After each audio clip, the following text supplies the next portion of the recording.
अस्सलाम वालेकुम नाजरीन, मैं हूं नईम कुरैशी। आज का व्लॉग करेंगे अर्ज़ मुक़द्दस फ़लस्तीन के लिए। बहुत सारे दोस्तों की ख्वाहिश थी कि मैं फ़लस्तीन के हवाले से वीडियो करूं।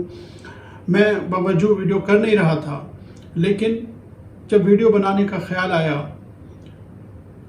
तो एक ख्याल साथ ही ये भी आया कि पाकिस्तान के लोग फ़लस्तीन से मोहब्बत करते हैं, फ़लस्तीनियों से मोहब्बत करते हैं, उस अर्ज़ मुक़द्दस से, नबियों की उस सरज़मीन से बहुत मोहब्बत करते हैं। लेकिन इस मोहब्बत के बावजूद करोड़ों पाकिस्तानी ऐसे हैं, ख़ास तौर से हमारी नौजवान नस्ल में ऐसे लोग हैं जिन्हें मालूम नहीं है कि ये मनहूस रियासत इसराइल का वजूद कैसे हुआ। फ़लस्तीनियों की अक्सरियत को अक़लियत में कैसे बदला गया। ये वो यहूदी थे जो दुनिया भर में, पूरे यूरोप में दर बदर फिरा करते थे, लेकिन फिर इन्हें एक रियासत दे दी गई, या यूँ कह लीजिए कि इन्होंने खुद एक रियासत बना ली। एक रियासत पे गासिबाना कब्ज़ा कर लिया, या बर्ट्रैंड रज़ल की ज़बान में ये कह लीजिए कि एक ताकतवर मुल्क ने फ़लस्तीनियों की सरज़मीन एक और गिरोह को दे दी। बहुत सारी चीज़ें दोस्तों को पता नहीं है, हिस्ट्री मालूम नहीं है। 1948 में, मई 1948 में इज़राइल का वजूद हुआ।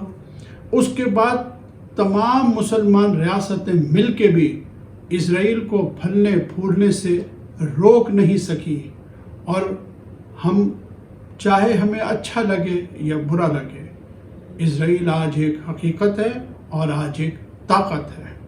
और पूरा यूरोप और अमेरिका अपने ह्यूमन राइट्स के दावों के बावजूद, ह्यूमन राइट्स के चैम्पियन होने के दावों के बावजूद आज उसके पुष्ट पनाह बने हुए हैं, और 1.5 अरब से ज़्यादा मुसलमान खामोश हैं, कुछ कर नहीं पा रहे।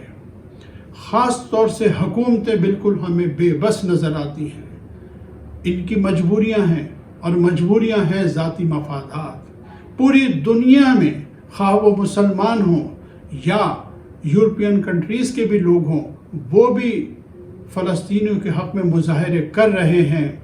इस चीज़ को बुरा कह रहे हैं कि किस तरह फ़लस्तीनियों का खून बहाया जा रहा है, लेकिन हमारे हुक्मरान खामोश हैं, ये कुछ करने के काबिल नहीं है।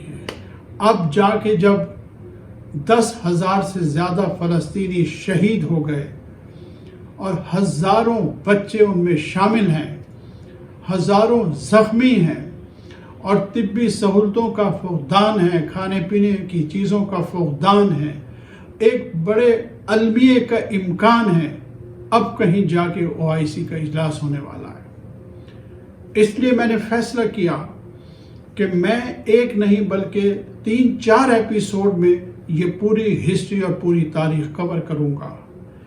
1540 में जब यहूदी दर बदर फिर रहे थे यूरोप में, और कोई यूरोपीय मुल्क उन्हें कबूल करने को तैयार नहीं था, एक उस्मानी सुल्तान की गलती, देखिए वो जो कहते हैं ना कि एक लम्हे की गलती सदियों को भुगतनी पड़ती है, उसे आप गलती कह लीजिए, मुसलमानों की रवादारी कह लीजिए, कि यहूदियों को 1540 में, 1540 में टर्की में, जैसे अब वो तुर्किया कहना चाहते हैं, तुर्किया में उन्होंने पनाह दी, और ये वहाँ फले फूले, इन्होंने दौलत कमाई, और फिर मंसूबा साजी किस तरह की कि अपनी एक रियासत बनाने में ये कामयाब हो गए।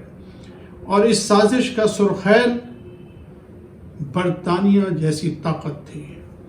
बरतानिया ने अक़वाम मुत्तहिदा को इस्तेमाल करते हुए, अक़वाम मुत्तहिदा का किरदार तो आप सब जानते हैं।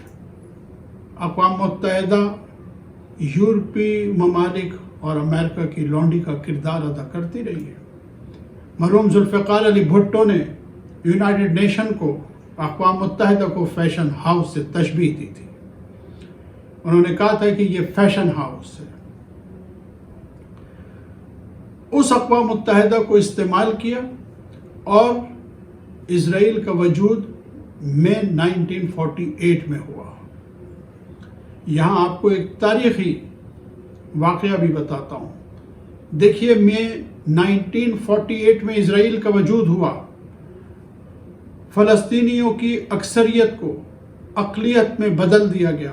7 لاکھ مسلمانوں کو فلسطین سے نکالا گیا، اور اسی طرح 1948 مئی 1948 میں ساؤتھ افریقہ میں بھی ایک نسل پرست حکومت کا قیام عمل میں آیا۔ وہاں بھی سیاہ فام اکثریت کو سفید فاموں کی اقلیت نے اپنی اکثریت میں تبدیل کر دیا۔ وہاں بھی انسانی حقوق سے مقامی آبادی کو محروم کر دیا گیا، جس طرح اسرائیل میں فلسطینیوں کو کر دیا گیا۔ اسرائیل میں کبھی فلسطینیوں کو انتخاب کا حق نہیں دیا گیا، اسی طرح ساؤتھ افریقہ میں بھی حق نہیں دیا گیا تھا۔ لیکن آفرین ہے ان لوگوں پر، 46 سال کے بعد انہوں نے اپنی حکومت بنا لی، سفید فام اقلیت سے نجات حاصل کر لی۔ لیکن آج 75 سال کے بعد بھی 1.5 ارب سے زیادہ مسلمانوں کی موجودگی میں فلسطینی ابھی بھی اپنی آزادی کے لیے اپنا لہو دینے پہ مجبور ہیں، اپنے ہزاروں بچوں کو شہید کروانے کے لیے مجبور ہیں۔ یہ سب کیسے ہوا؟ یہ ایک بڑی طویل داستان ہے جو کئی ویڈیوز کی متقاضی ہے۔ میں آپ کو یہ داستان سناؤں گا، ساتھ ساتھ میں آپ کو یہ بھی بتاؤں گا کہ پوری دنیا کے رہنما، بین الاقوامی شخصیات اسرائیل کے ظالمانہ رویے اور مظلوم فلسطینیوں کی حمایت میں کیا کچھ کرنے کی کوششیں بھی کی۔ میں آپ کو بتاؤں گا کہ نیلسن مینڈیلا کا فلسطین سے کیا تعلق تھا، وہ فلسطین پہنچ کر کیوں یہ کہتے تھے کہ مجھے لگتا ہے میں اپنے ساتھیوں میں آ گیا۔ میں آپ کو بتاؤں گا کہ آئنسٹائن جیسا شخص، جس کی شہرت ایک سائنسدان کی ہے، عالمگیر شہرت کا مالک یہ شخص، اسے اسرائیل کا صدر بننے کی آفر کیوں کی گئی اور کیوں انہوں نے یہ پیشکش ٹھکرا دی، یہ میں آپ کو بتاؤں گا۔ آئنسٹائن کا کیا تعلق تھا اسرائیل سے؟ کیوبا کے فائدل کاسترو، کیوبا کے صدر فیدل کاسترو، وہ شخصیت جسے امریکن سی آئی اے نے 800 مرتبہ قتل کرنے کی کوشش کی اور کبھی کامیاب نہیں ہوئے، وہ فلسطینیوں کے حق میں کیا کہتے تھے اور وہ فلسطینیوں کے حق میں کیوں بولتے تھے، وہ عرب حکمرانوں کو کیا کہتے تھے، یہ بھی بتاؤں گا۔ جمی کارٹر امریکہ کے صدر تھے، لیکن یہودیوں کی آبادکاری کے بہت خلاف تھے۔ آپ کو معلوم ہے کہ امریکہ میں یہود مخالف سیاست کا مطلب سیاسی خودکشی ہے، لیکن جمی کارٹر ہمیشہ بولتے رہے۔ میں آپ کو بتاؤں گا کہ یاسر عرفات جب اپنی آزادی کی جنگ لڑ رہے تھے اور فلسطینیوں کے ہیرو تھے، انہوں نے ساری زندگی روپوشوں میں گزاری، لیکن ایک بہت عالمگیر شہرت کے مالک پاکستانی کو ان کا ایک ایسا اعتماد حاصل تھا کہ انہوں نے اپنے نیوز بلیٹن کا ایڈیٹر انہیں بنایا۔